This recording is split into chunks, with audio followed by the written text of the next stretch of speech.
Welcome to a new playlist on my channel. It's the Good Night Stories, and today I will read chapter 2 of Taxi, Khaled Al Khamissi's fiction novel. He is an Egyptian writer, and let's dive into what's live in Cairo. I haven't read the chapter before, so exciting for all of us. I got into a taxi on Arab League Street in front of the Zamalek Club wall, and the driver's face was flushed bright red as though he was about to explode. I really felt that a snake had found its way into his arteries and was breathing within from excessive anger, or that he had just had a blood clot in his brain. Never you mind, it will all pass, I told him. Beg your pardon, something wrong, sir? He replied. You looked annoyed, so I thought I'd tell you not to worry. I'm not annoyed. I'm going to die, said the driver. But what's the matter? There's nothing in the world worth all that. Oh, yes, there is, said the driver. I work my butt off to feed the kids, and some bastard comes along and takes it from me. Then you tell me whether it's worth it or not? Yes, it's worth it.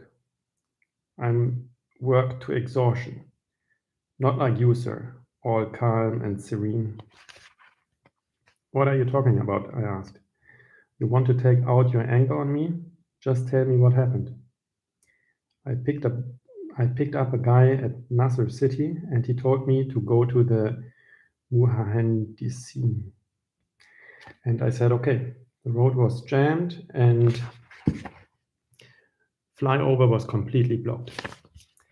I thought he wouldn't take that into account when paying the fare, but no problem, because it was me that didn't fix a price with him in advance.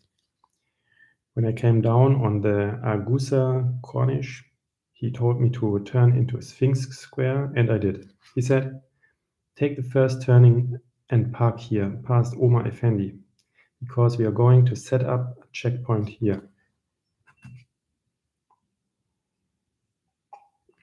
Checkpoint? What a disaster, I said to myself.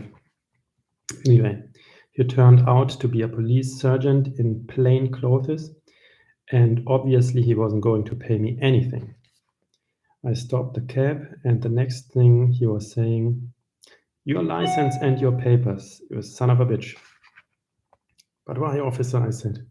I haven't done anything. Your licenses, he said, and I pulled out £5. That's no use, he said. So I pulled out £10. That's no use, he said. Anyway, he took the £20 and the bastard got out. By God. And I trust you'll believe me, that's all I had earned today, since I filled up with petrol.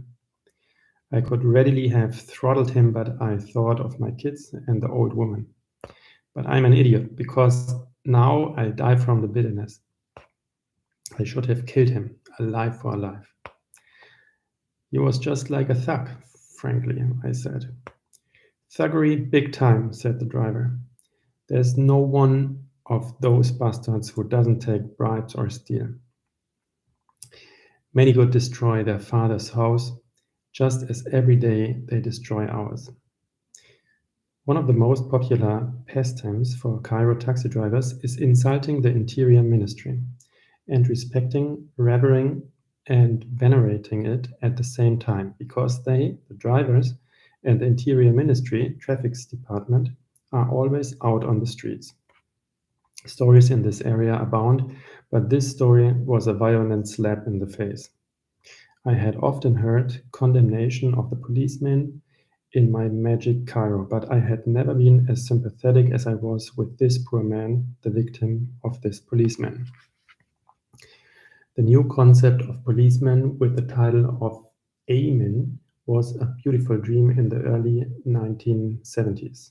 An Amen on the streets in his beautiful uniform, walking along so elegant, proud as a peacock, and which of us does not remember the words of Salah Yahin in the film. Watch out for Zuzu when he likens the Emin Ismailah to a diplomat.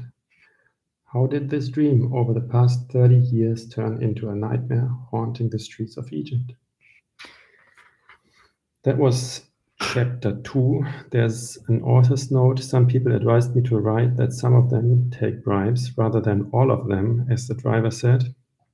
But I didn't take the advice because he was absolutely in no state to talk reasonably or refrain from some exaggeration.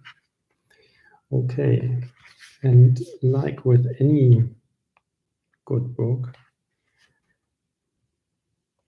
there are so many references in it that I don't know, that I probably have now more on my night desk than ever before. So who is Zuzu?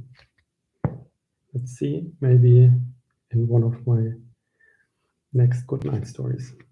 Bye bye, good night.